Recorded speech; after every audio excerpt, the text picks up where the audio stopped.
Most people live in a state of perpetual warfare. We fight our circumstances, we fight our limitations, and we fight the cold reality of what stands directly in front of us. We have been conditioned to believe that life is a battle to be forced into submission. But what if the friction we feel is not caused by the world outside, but by our total misunderstanding of the game being played? In 1925, an extraordinary manual was written by a woman named Florence Scovel Shinn. She proposed a radical, timeless truth. Life is not a battle. It is a game of giving and receiving, and most of us are losing simply because we have never taken the time to read the architecture of the rules. Today, we step out of the noise, leave the heavy world behind, and deconstruct the ultimate blueprint for the inner game. To play the game seamlessly, we must first understand the landscape of our own psychology. Shinn divides the human mind into three distinct layers: the conscious, the subconscious, and the superconscious. The conscious mind is merely the observer. It is the part of you reading the landscape, analyzing the winter, and feeling the cold. But it is not the engine.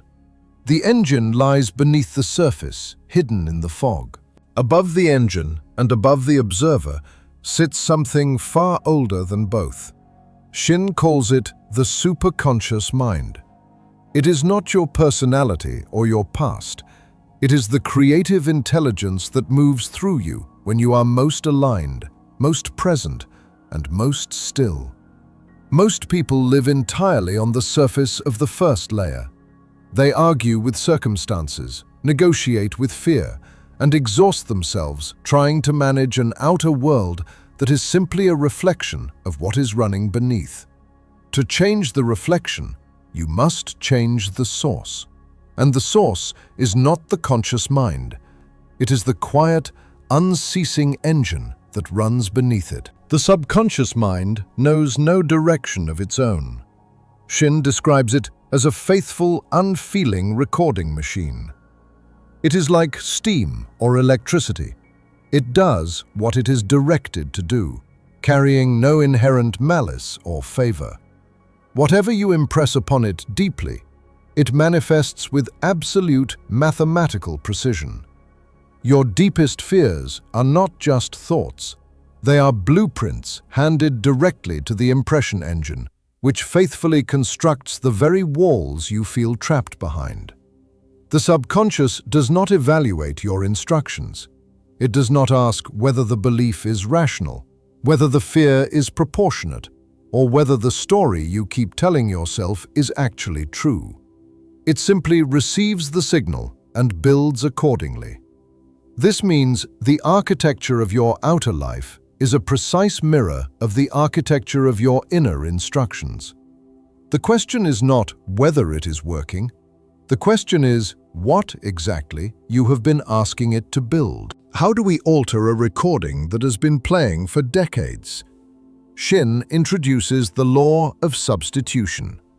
You cannot simply fight an old destructive pattern. You cannot scream an impression out of the subconscious canvas. You must substitute it. You must overlay the old neural pathway with a brand new frequency. When lack appears, you do not argue with it. You look directly past it, replacing the mental image of winter with the absolute certainty of the coming spring. This is not denial. Denial tells itself the winter is not cold. Substitution understands the cold completely and chooses to invest its attention elsewhere. The mind cannot hold two dominant impressions simultaneously. Feed it a stronger one. Give it a clearer blueprint, and the old structure, deprived of your attention, will slowly begin to dissolve. This brings us to the core of internal resilience. Shinn writes, "Resist not evil. Be not overcome of evil, but overcome evil with good." To the modern mind, non-resistance sounds like weakness, but in reality, It is the highest form of self-mastery.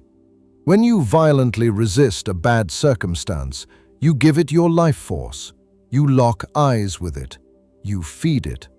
Non-resistance means standing completely unmoved by external appearances, preserving your psychological capital and refusing to let the storm dictate your internal temperature. Think of it this way. Water does not fight the rock.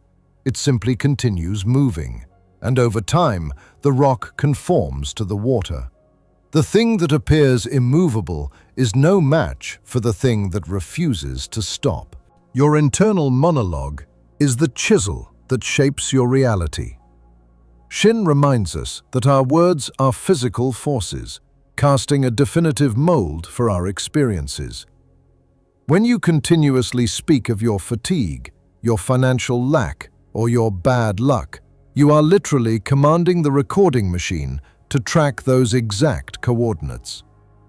Your words are a self-fulfilling decree. To change the game, you must first master the strict discipline of your vocabulary. This does not mean performing optimism you do not feel. It means understanding that language is not merely descriptive, it is instructional. Every sentence is a message sent downward into the engine that never sleeps. The engine that, without judgment or hesitation, will construct exactly what it has been told to build. The heaviest weight we carry is the belief that we must manage every outcome ourselves. Shinn calls the process of letting go casting the burden. In modern psychology, this is the deliberate act of releasing cognitive hypervigilance, the state of fight or flight that keeps the nervous system permanently braced for impact. You hand the problem over, not in resignation, not in defeat, but in the quiet, confident expectation that the deeper intelligence which governs the tides and turns the seasons is more than capable of resolving what your analytical mind cannot see. You sleep. You release. You stop gripping the outcome so tightly that you squeeze the life out of it. And in that space of release, the subconscious mind finds the alignment that the conscious mind, in its relentless effort, was simply too exhausted to locate. For every individual, there is a path of least resistance, a unique architecture that Shinn calls the divine design. It is the place you are meant to fill, which no one else can fill. When you stop trying to play someone else's game and stop measuring your life by the metrics of the crowd, you naturally drop into your true creative flow. The environment opens up. The fog clears. The terrain changes to accommodate your true direction. This is not mysticism. It is the result of alignment. When the conscious, subconscious, and superconscious are pointed in the same direction, toward the same intention, the friction that once defined your experience begins to dissolve. Not because the world became easier, but because you stopped moving against the current of your own design. The game of life is not won through aggressive hustle, nor is it won by fighting the external world. It is won in the quiet spaces of your own mind. It is won when you realize that nothing can ever stand between you and your highest ideals except yourself. The rules were always simple. Impress the right signal. Substitute the old frequency. Release the burden of control. Speak with precision. Stand unmoved. And trust the architecture of your own design. If you found value in this space today, consider joining our archive here at Beyond Words and Places. Leave a comment below with the timeless manual that changed your inner world, or let us know what classic blueprint we should deconstruct next. Until next time, step out of the noise, return to the foundations, and master the inner game.